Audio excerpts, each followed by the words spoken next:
ఎవరైనా తప్పు చేయాలంటే భయపడే పరిస్థితి ఉండాలి. ఎవరైనా గంజాయి తీసుకున్న తర్వాత కూడా ఏదైనా ఒక అమ్మాయి పైన అఘాయిత్యం చేయాలంటే అదే చివరి రోజునే భయమతరకు ఉండాల్సిన అవసరం ఉంది.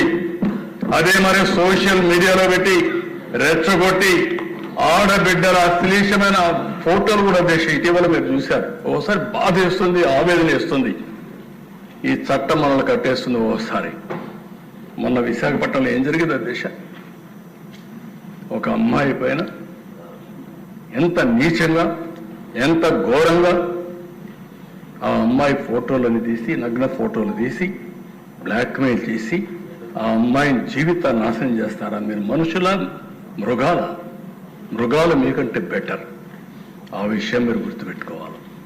అందుకే చెప్తున్నాను దేశ నాకు కూడా అర్థం కావడం లేదు.